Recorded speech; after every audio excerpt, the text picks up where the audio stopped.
ശ്രീചക്രം ചെയ്യുന്ന ഒരാൾ. ആ ഇരിക്കുന്ന കൂട്ടത്തിൽ പ്രായ കൂടുതലും എനിക്കായിരുന്നു. ഞാനിത് കഴിച്ചു കഴിഞ്ഞപ്പം എനിക്ക് മനസ്സിലായി എന്നെ അവിടുന്ന് ഒഴിവാക്കിയതാണ്, അവഗണനയാണ്. ആ അവൻ എൻ്റെ കണ്ണങ്ങ് നിറഞ്ഞുപോയി. പെട്ടെന്ന് എൻ്റെ മാതാജിയുടെ മുഖം വന്നു. ഞാൻ പിന്നെ അവിടുന്ന് എൻ്റെ കണ്ണ് നിറഞ്ഞു. എൻ്റെ കണ്ണങ്ങനെ നിറയത്തൊന്നുമില്ല. ഞാൻ അവിടെ വെച്ചിട്ട് മതി നിറഞ്ഞിറങ്ങി പോന്നു. പിന്നെ ഞാൻ അവിടെ പോയി ഭക്ഷണമൊന്നും കഴിക്കാൻ ഞാനത് അമ്മയോട് പറഞ്ഞു. ഈ രഹസ്യം എൻ്റെ കയ്യിൽ നിന്ന് കിട്ടാൻ വേണ്ടിയിട്ടായിരുന്നു. ഇത് ഞാൻ റെക്കോർഡ് ചെയ്ത് കൊടുത്തെങ്കിൽ എൻ്റെ ഉള്ളിലെ സകല രഹസ്യം പോയില്ലേ. ഈ പഞ്ചലോഹം അതിൽ ഗ്രഹങ്ങളുടെ സ്വാധീനത്തിന്, പഞ്ചലോഹം തന്നെ എല്ലാ ലോഹങ്ങൾക്കും ഓരോ ഗ്രഹങ്ങളുമായിട്ട് സ്വാധീനമുണ്ട്. അപ്പോൾ ശ്രീവിദ്യ പഠിക്കുന്ന ആളുകൾക്ക് പോലും അറിയില്ല എന്താണ് യഥാർത്ഥത്തിൽ മേരു എന്നും, അതെ, മേരുവിന്റെ സങ്കല്പങ്ങൾ എന്താണെന്നും ഒന്നും പറയുന്നത്. എങ്ങനെങ്കിലും കിട്ടിയാൽ മതി എന്നാ. ശ്രീവിദ്യ എങ്ങനെയും കിട്ടിയാൽ മതി, ശ്രീചക്രം എങ്ങനെയും എവിടുന്നെങ്കിലും കിട്ടിയാൽ മതി. ഞാൻ ഒരു മാസം ഒരു 7-8 മേരു കൊടുക്കുന്നുണ്ട്, ഇന്ത്യയിൽ തന്നെ അല്ലെ പുറത്തുള്ള പലർക്കായിട്ട്. അപ്പം ഞാനിങ്ങനെ മകളെന്ന് പറഞ്ഞു കൊടുക്കുമ്പോൾ ഞാനൊരു വിഡ്ഢിയായില്ലേ. ഇതിങ്ങനെ പതുക്കെ അവർ കുത്തിവയ്ക്കുകയായിരുന്നു. അത് കഴിഞ്ഞാണ് അന്ന് ഭക്ഷണത്തിന് ക്ഷണിച്ചു വരും. അപ്പം എനിക്ക് കിട്ടിയ ദക്ഷിണയും വസ്ത്രവും എല്ലാം കൊണ്ട് വണ്ടിയിൽ കൊണ്ടുവച്ചിട്ട് ഭക്ഷണം കഴിക്കാൻ ചെന്നപ്പം അവർ 3 പേര് ഒരു ടേബിളിന് ചുറ്റും ഇരിക്കുന്നു. മേരു വാങ്ങിയ ആൾ, പിന്നെ ഈ തന്ത്രിയുടെ ഗുരുനാഥൻ്റെ മോനെ, ഒരു 3 പേര് ഇരിക്കുന്നു. ഞാനും ചെന്ന് ഡൈനിങ് ടേബിളിൽ ചെന്നിരുന്നു. ഭക്ഷണം കഴിച്ചു തുടങ്ങിയപ്പം ഇദ്ദേഹത്തിൻ്റെ ഒരു ശിഷ്യൻ, ഈ തന്ത്രിയുടെ ശിഷ്യൻ എന്ന് പറയുന്നത്, ചേട്ടാ ഒരു കാര്യം പറയട്ടെ എന്ന് പറഞ്ഞ് എന്നെ മാറ്റിയിരുത്തി. ഞങ്ങൾ ഇത്തിരി ലോഹ്യമാണ്. അപ്പം വന്നു ഒരു കാര്യം പറയണം. അപ്പം ഞാൻ കഴിച്ചുകൊണ്ടിരിക്കുകയായിരുന്നു അവിടെ നിന്ന് എണീറ്റ്. അപ്പോൾ ഇയാൾ അവിടെ നിന്ന് പ്ലേറ്റും അടക്കം എടുത്ത് എൻ്റെ കൈ കൊണ്ടുവന്ന് വേറൊരിടത്ത് മാറ്റിയിരുത്തിയിട്ട് പ്ലേറ്റ് കൊണ്ടു തന്നു. അന്നേരം ഞാൻ ചോദിച്ചു എന്താ പറയാനുള്ളതെന്ന് ചോദിച്ചപ്പോൾ അതുവരെ ഞാനത്ര കാര്യമാക്കില്ലത്, ലോഹ്യമല്ലേ. അപ്പം ഇയാൾ പ്ലേറ്റും കൊണ്ട് എന്തേ തന്ന് നമുക്ക് ഇവിടെ ഇരിക്കാമെന്ന് പറഞ്ഞുകൊണ്ട് അപ്പോഴാണ് ഞാൻ മനസ്സിലാകുന്നത് ആ ജാതിയുടെ വ്യത്യാസമാണത് കാണിച്ചത്. ഇവരൊക്കെ തന്ത്രിമാരും മറ്റേ വലിയ തിരി എന്നുള്ള പേരിൻ്റെ തുമ്പത്ത് തിരിയൊക്കെ ഉള്ള ഭക്ഷണം ബ്രഹ്മമാണ്. നമ്മൾ കാണുകയും ആസ്വദിക്കുകയും കഴിക്കുകയും നിറയുകയും ചെയ്യുന്നൊരു ബ്രഹ്മ ആഹാരം മാത്രമേ ഉള്ളൂ. അതിൻ്റെ മുമ്പിലായി കാണിക്കുന്നത് എന്താണെന്നറിയോ? ദൈവീയെ സൃഷ്ടിക്കുന്നവരെ മാറ്റി നിർത്തുന്നൊരു അല്ല. ഞാൻ അവരുടെ പറമ്പിൽ കിളയ്ക്കാനോ കുഴിയെടുക്കാനോ വാഴ നടാനോ ഒന്നും പോയല്ലോ. ശ്രീചക്രം ചെയ്യുന്ന ഒരാൾ. ആ ഇരിക്കുന്ന കൂട്ടത്തിൽ പ്രായ കൂടുതലും എനിക്കായിരുന്നു. മേരുവും കൊണ്ട് ചെന്നതാണ്. എന്നിട്ടും ഇവരൊക്കെ തന്ത്രിമാരും ശ്രീവിദ്യ പഠിപ്പിക്കുന്നവരും തന്ത്രിമാരും ഒക്കെയാണ്. ശ്രീചക്ര പൂജ ചെയ്യുന്നവർ, ശ്രീവിദ്യ പഠിപ്പിക്കുന്നവരും ഒക്കെ ഇവരൊക്കെ. ആ മനസ്സ് പോകുന്നു ചോദിക്കണം, ഇവരുടെ ശിഷ്യരെങ്ങനെ ആയിരിക്കും? എന്നിട്ട് ആ തന്ത്രി എന്നെ മേരു, ഇയാളുടെ ശിഷ്യന്മാർക്കെല്ലാം മേരു കൊടുത്തിട്ടുണ്ട് ഞാൻ. ഈ ഇയാൾ ഗുരുവാണല്ലോ, 3-4 പേർക്ക് മേരു എൻ്റെ ഇന്ന് വാങ്ങിച്ചു കൊടുത്തിട്ടുണ്ട്. അപ്പോൾ എന്നിട്ട് ഇതിന് വേറൊരു സന്ദർഭത്തിൽ ഞാനിത് ചോദിക്കേണ്ടി വന്നു. ഈ പ്രശ്നം ഭക്ഷണത്തിന് മുമ്പ് ഈ പിടിച്ചുമാറ്റൽ കഴിഞ്ഞിട്ടും, പക്ഷേ ഞാനിത് കഴിച്ചു കഴിഞ്ഞപ്പം എനിക്ക് മനസ്സിലായി എന്നെ അവിടുന്ന് ഒഴിവാക്കിയതാണ്, അവഗണനയാണ്. അപ്പം എൻ്റെ കണ്ണങ്ങ് നിറഞ്ഞുപോയി. എനിക്ക് വേണമെങ്കിൽ അവിടെ ഇല്ലാത്ത കോലാഹലമൊക്കെ ഉണ്ടാക്കിയിട്ടെണീക്കാം. പക്ഷേ അപ്പം പെട്ടെന്ന് എൻ്റെ മാതാജിയുടെ മുഖം വന്നു. ഞാൻ പിന്നെ അവിടുന്ന് എൻ്റെ കണ്ണ് നിറഞ്ഞു. എൻ്റെ കണ്ണങ്ങനെ നിറയത്തൊന്നുമില്ല. കണ്ണ് നിറഞ്ഞ് ഇതിനകത്ത് വീണ് ഞാൻ അവിടെ വെച്ചിട്ട് മതി എന്ന് ഇറങ്ങി പോന്നു. പിന്നെ ഞാൻ അവിടെ പോയി ഭക്ഷണമൊന്നും കഴിക്കാൻ ഞാനത് അമ്മയോട് പറഞ്ഞു. അമ്മയോട് പറഞ്ഞു. അമ്മ പറഞ്ഞു പോകുന്നതൊക്കെ നിങ്ങളുടെ ഇഷ്ടം, പക്ഷേ ഭക്ഷണമൊന്നും കഴിക്കരുതെന്ന് പറഞ്ഞു. അങ്ങനെ പിന്നെയും പോകുമായിരുന്നു. പിന്നെ വേറൊരു സന്ദർഭത്തിലും എൻ്റെ കയ്യിലെ ഈ വിദ്യ ഒന്ന് കൈവശപ്പെടുത്തുക, അതിനുവേണ്ടി അങ്ങനെയും ശത്രുക്കളുണ്ടായി. അതായത് ഈ വിദ്യ, അതായത് നമ്മൾ മെഴുകി ചെയ്യുന്നത്, മെഴുക് എന്തൊക്കെയാണ്, മെഴുക് ഞാൻ തന്നെ കൂട്ടിയെടുക്കുന്നത്, കിട്ടുന്നതല്ല. തേൻമെഴുക്, കുന്തിരിക്ക, ചെഞ്ചല്ലി എന്ന് പറയും. ആൺമരത്തിൽ നിന്ന് എടുക്കുന്ന കുന്തിരിക്കമുണ്ട്, പെൺമരത്തിൽ നിന്ന് എടുക്കുന്നതാണ് കുന്തിരിക്കമായിട്ട് എടുക്കുന്നത്. അപ്പോൾ ഈ ചെഞ്ചല്യം ഉരുക്കി അതിന് അനുപാതത്തിൽ മെഴുകും, നമ്മുടെ സാധാരണ മെഴുകും, തേൻമെഴുക്, തേനീച്ചയുടെ മെഴുകുണ്ട്, അതും കൂടെ ചേർത്താണ് ഇത് ഉരുക്കിയെടുക്കുന്നത്.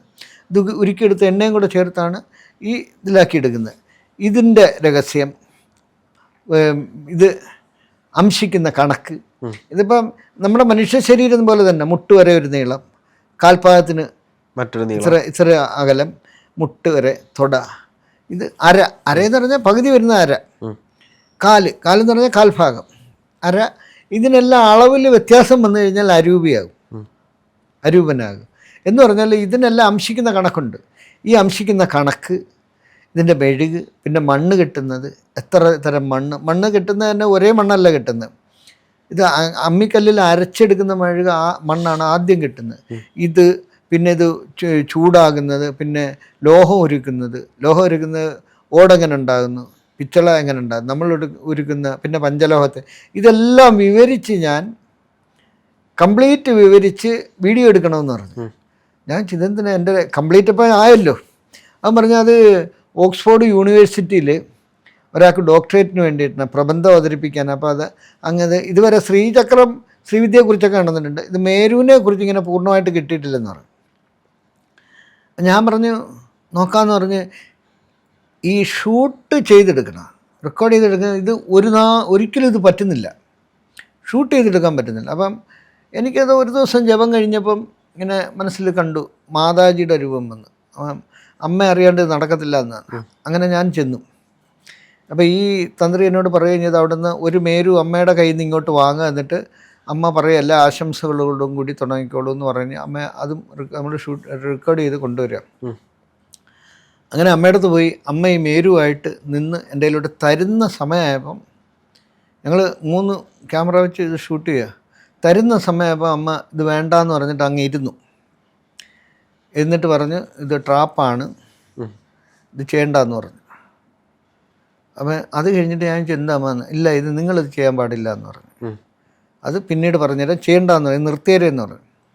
അപ്പം ഈ രഹസ്യം എൻ്റെ കയ്യിൽ നിന്ന് കിട്ടാൻ വേണ്ടിയിട്ടായിരുന്നു. ഇത് ഞാൻ റെക്കോർഡ് ചെയ്ത് കൊടുത്തെങ്കിൽ എൻ്റെ ഉള്ളിലെ സകല രഹസ്യം പോയില്ലേ, എൻ്റെ തൊഴിൽ രഹസ്യം, ശ്രീവിദ്യയിലുള്ള സകല രഹസ്യം, ഈ മെഴുകു കൂട്ടുന്ന രഹസ്യം.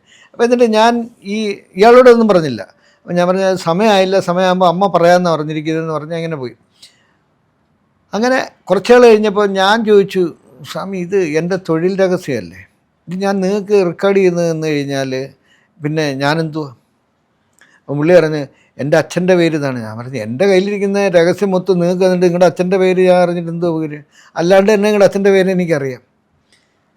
എനിക്കിപ്പോൾ അത് കിട്ടിയിട്ട് കാര്യമില്ല, എൻ്റെ പോയില്ലേ. ഇപ്പോൾ ഞങ്ങൾ വിശ്വകർമാക്കളെ സംബന്ധിച്ച് അത് മേരു എന്നുള്ള വേറൊരു ലോകമാണ്. വിശ്വകർമാക്കൾ നമ്മളൊരു തൊഴിൽ, നമ്മുടെ രഹസ്യങ്ങൾ മറ്റൊരാളിന് പകർന്നു കൊടുത്തു കഴിഞ്ഞാൽ പിന്നെ ഞാൻ ആ പണി പൂർണ്ണമായിട്ട് ചെയ്യാൻ പാടില്ല. അങ്ങനെ ഞങ്ങൾക്കൊരിതുണ്ട്, ഒരു നിയമമുണ്ട്, ഗുരുസമ്പ്രദായം. അതെ. അത് ഞാൻ വേറൊരാൾക്ക് കൊടുത്തു കഴിഞ്ഞാൽ പിന്നെ ഞാനില്ലല്ലോ.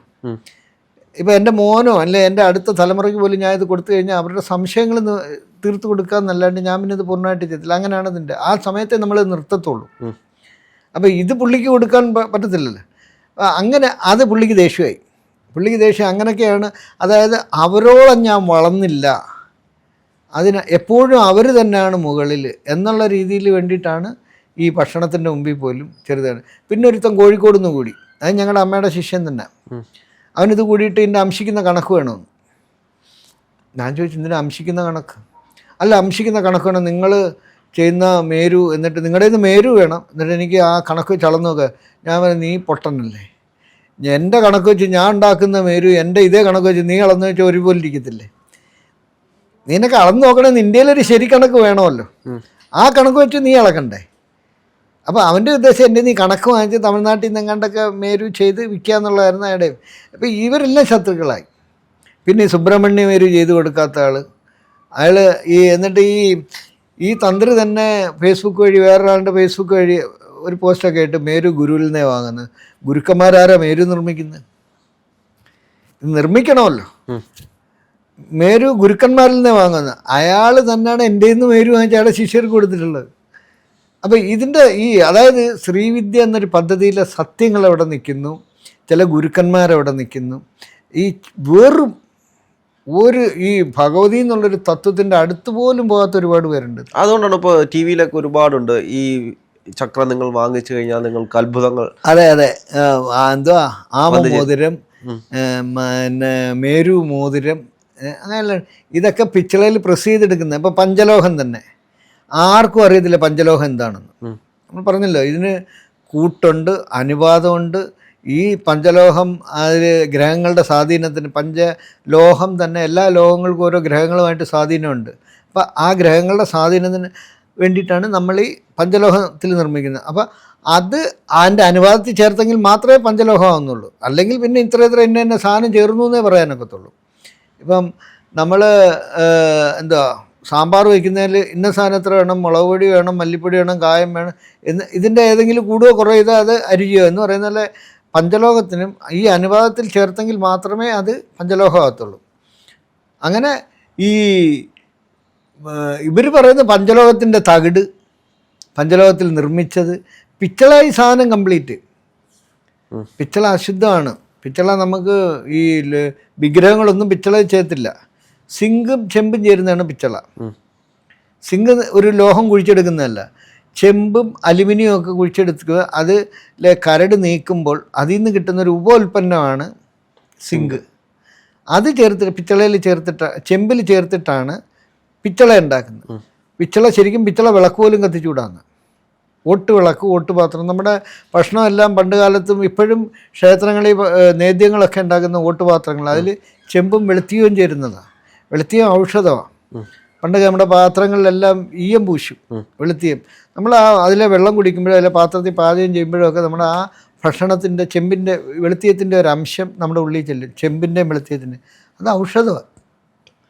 അങ്ങനെയാണ് ഇപ്പം മേരു ഈ ഓൺലൈനിലും അതിലും ഇതിലും ഒക്കെ വരുന്നവരൊക്കെ ചെയ്യുന്നത് പിച്ചളയാണ് കൊടുക്കുന്നത്.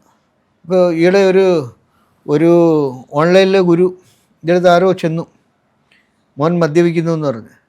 അദ്ദേഹം ഒരു ശ്രീചക്രം പ്രിൻ്റ് ചെയ്തിട്ട് ശ്രീചക്രവും കൊടുത്തിട്ട് കുറേ മന്ത്രങ്ങളും കൊടുത്തു. ഇത് ജപിച്ചോളാൻ മോൻ്റെ മദ്യപാനശീലം മാറുമെന്ന് 5000 രൂപയും വാങ്ങിച്ചു. ഇതൊക്കെയാണ് നടക്കുന്നത്. അവർ വളരെ വ്യസന സമേതമാണ് ചെന്നത്. എൻ്റെ മോൻ മദ്യപിക്കുന്നു, നേർവഴിയല്ല, അവനെ നേരെ കൊണ്ടുവരാൻ എന്തെങ്കിലും വഴിയുണ്ടോ എന്ന് ചോദിക്കുന്നു. അതുപോലെ ഇവർ മേരു വിൽക്കുന്നുണ്ട്. ഇവർ തമിഴ്നാട്ടിൽ നിന്നൊക്കെ വളരെ വിലക്കുറവിൽ മേര് കിട്ടുന്നുണ്ട്, ഫാക്ടറി പ്രോഡക്റ്റായിട്ട്. ഇതൊക്കെ വാങ്ങി ഗുരുക്കന്മാർ വിൽക്കുന്നുണ്ട്. എന്ത് കാരണമാണെന്ന് പോലും അറിയത്തില്ല. പക്ഷേ ഇവ ശരിക്കും ഞാൻ പറഞ്ഞില്ല, നമ്മൾ വിവരിച്ചല്ലോ, മേരു നിർമ്മിക്കുന്നതിന് പദ്ധതിയുണ്ട്. അതിന് ശ്രീവിദ്യ ഉപാസകനായിരിക്കണം. എനിക്കൊന്നും ഇത് എല്ലാവർക്കും അറിയില്ല. ഇപ്പോൾ ശ്രീവിദ്യ പഠിക്കുന്ന ആളുകൾക്ക് പോലും അറിയില്ല എന്താണ് യഥാർത്ഥത്തിൽ മേരു എന്നും മേരുവിൻ്റെ സങ്കല്പങ്ങൾ എന്താണെന്നും എന്തിനു വേണ്ടിയിട്ടാണ് ശ്രീചക്ര ഉപാസന ചെയ്തത് എന്ന് പോലും അറിയാതെയാണ് പലരും ശ്രീചക്ര ഉപാസനയിലേക്ക് ചെന്നെത്തുന്നത്. ഒന്നും അറിയാതെ എങ്ങനെങ്കിലും കിട്ടിയാൽ മതി എന്നാ. ശ്രീവിദ്യ എങ്ങനെയും കിട്ടിയാൽ മതി, ശ്രീചക്രം എങ്ങനെയും എവിടുന്നെങ്കിലും കിട്ടിയാൽ മതി. ഇതിൻ്റെ ഈ ഓരോ യോനിയ, ദജയോനി, ഗജയോനി, സിംഹയോനി, ഇതെല്ലാം ഓരോ അളവുകളാണ്. ഇപ്പോൾ കടയിൽ ചെന്നവരത്തിൽ ചെറുത് എത്ര രൂപ, ഇത്ര രൂപ, 500 രൂപ, എന്നാൽ ചെറുതിങ്ങിതാ. വലുതെത്ര രൂപ, 2000 രൂപ, എനിക്ക് വലുത് മതി. എന്തറിഞ്ഞിട്ടാണെന്നറിയത്തില്ല. കാരണം ഓരോ യോനിക്കും ഓരോ പൂജാക്രമങ്ങളുണ്ട്. ഇപ്പോൾ 19 യവം, 11 യവം, 15 യവം, 27 യവം, ഇതെല്ലാം ഓരോ യോനികൾ, ഇതിനോരോ പൂജാക്രമങ്ങളുണ്ട്. ഒരു ദിവസം 5 പൂജ വേണ്ടതുണ്ട്, ഒരു ദിവസം 3 പൂജ വേണ്ടത്, നിത്യപൂജ വേണ്ടതുണ്ട്, ഒരു വർഷത്തിൽ ഒരിക്കൽ മാത്രം ആകാവുന്നതുണ്ട്, മാസത്തിൽ പൗർണമിക്ക് മാത്രം നമ്മൾ സങ്കല്പിച്ച് നമ്മളെ കൊണ്ട് എപ്പോഴാണോ പറ്റുന്നത് അങ്ങനെ സങ്കല്പിച്ച് ചെയ്യാവുന്നതുണ്ട്. ഇതൊന്നും അറിയാതാണ് ഈ ചില ഗുരുക്കന്മാർ വിൽക്കുന്നത്, കടകളിൽ നിന്ന് വാങ്ങിക്കുക. എന്നിട്ട് പറയും ശരിക്കും നമ്മുടെ ആ ഒരു വിശ്വാസം നഷ്ടപ്പെടുക, ഹിന്ദുവിൻ്റെ വിശ്വാസം. അതായത് ഞാൻ മേരു വാങ്ങിച്ചു, പറയുന്നത് കേൾക്കുമ്പോൾ അയ്യോ ശ്രീചക്രം ഇത് അപാര ശക്തിയാണ്, സമ്പത്താണ്, വാങ്ങിച്ചു വീട്ടിൽ കൊണ്ടുവയ്ക്കുന്ന പിച്ചളെ. ഇത് വീട്ടിൽ കൊണ്ടുവച്ച് കഴിഞ്ഞാൽ പിന്നെ എൻ്റെ ഒന്നും നടക്കുന്നില്ല, ചിലപ്പോൾ നെഗറ്റീവ് കാര്യങ്ങൾ നടക്കും. അപ്പം എൻ്റെ സാമ്പത്തിക നഷ്ടം, വിശ്വാസനഷ്ടം, പണനഷ്ടം, ഇതെല്ലാം സംഭവിക്കും. അവിടെ നഷ്ടങ്ങൾ മാത്രമേ ഉണ്ടാകുന്നുള്ളൂ. ഒടുക്കം ഇതെടുത്ത് ദൂരെ കളയുകയും ചെയ്യും. പിന്നെ ചിലർ ഈ വിശ്വാസങ്ങൾ, എനിക്ക് അങ്ങൊരു സംഭവ വിശ്വാസം, ദൈവത്തിൽ പോലും വിശ്വാസമില്ലെന്ന് പറയും. അങ്ങനെ നമ്മുടെ അറിവില്ലായ്മ കൊണ്ട് നമുക്ക് തന്നെ നഷ്ടം വരും. ഈ ചക്രങ്ങൾ എല്ലാവരും വാങ്ങിക്കാൻ പാടില്ലേ? വാങ്ങിക്കാം, പക്ഷേ ഇപ്പം എല്ലാവരും മോക്ഷത്തിലോട്ട് എത്തുന്നില്ലല്ലോ. ഇപ്പം ശ്രീവിദ്യ ആർക്ക് വേണേലും വാങ്ങിക്കാം, പക്ഷെ എല്ലാവരും അതിൽ എത്തത്തില്ല, മോക്ഷത്തിലേക്ക് എത്തത്തില്ല. ശ്രീവിദ്യ എന്നൊരു പദ്ധതി ഞാൻ പറഞ്ഞല്ലോ, വലിയൊരു പദ്ധതിയാണ്. അതിലിപ്പോൾ എല്ലാവർക്കും അതിന് സമയം കണ്ടെന്ന് വരത്തില്ല. ചിലർക്ക് താല്പര്യം, കുറച്ചങ്ങോട്ട് പോകുമ്പോൾ ഇത് ഞാനുമായിട്ട് ശരിയാകത്തില്ല, അല്ലെങ്കിൽ സമയമില്ല. ചിലരെ ഇത് കൊണ്ടുപോകും. ഇപ്പം ഞാൻ വന്നതെന്ന് പറഞ്ഞാൽ, ഞാൻ ശ്രീചക്രമൊക്കെ ചെയ്ത് ഒരുപാട് കഴിഞ്ഞറിഞ്ഞ് ഈ ഗുരു വേണം, ഞാൻ ഗുരുവിൻ്റെ അടുത്ത് ചെന്ന് പെട്ടു. നമ്മളത് ചെല്ലുമായിരുന്നു. അതെ, ഞാൻ അന്വേഷിച്ച് തന്നതല്ല, നമ്മളെ തേടിയെത്തി അങ്ങോട്ട് ചെല്ലുമായിരുന്നു. ശ്രീചക്രം ചെയ്തു. ഞാൻ വേണ്ടാന്ന് 4 വർഷത്തോളം ഇതിൻ്റെ അപകടം മനസ്സിലാക്കി വേണ്ടാന്ന് വെച്ചിരുന്നത്, ഇവിടെയൊക്കെ ചെയ്യേണ്ടി വന്നു. ഇതൊക്കെ നമ്മൾ ചെന്ന് ചേരുക. നമ്മളെ ഇതിന് നിയോഗം അതൊക്കെ അങ്ങനെ വന്നതാ. അങ്ങനെ വരുന്നവരുണ്ട്, അല്ലാതെ ശ്രീവിദ്യയിലേക്ക് വരുന്നുണ്ട്. പിന്നെ ശ്രീവിദ്യയിലേക്ക് വരുന്നതിന് മുമ്പ് അല്ലാതെ അറിവ് കിട്ടി വരുന്നവരുണ്ട് ശ്രീവിദ്യയിൽ. അങ്ങനെയൊക്കെ ഒരുപാട് പേരുണ്ട്. പക്ഷെ മിക്ക പേരും, ഒരു 100 പേര് ശ്രീവിദ്യ തുടങ്ങിക്കഴിഞ്ഞാൽ അർഹതയില്ലാത്തവരെല്ലാം കൊഴിഞ്ഞു പോകാറുണ്ട്. എന്താണെങ്കിലും ഒരുപാട് സന്തോഷമുണ്ട്. നമുക്ക് വീണ്ടും മറ്റൊരു എപ്പിസോഡുമായിട്ടിരിക്കാം. ഒരുപാട് നമസ്തേ.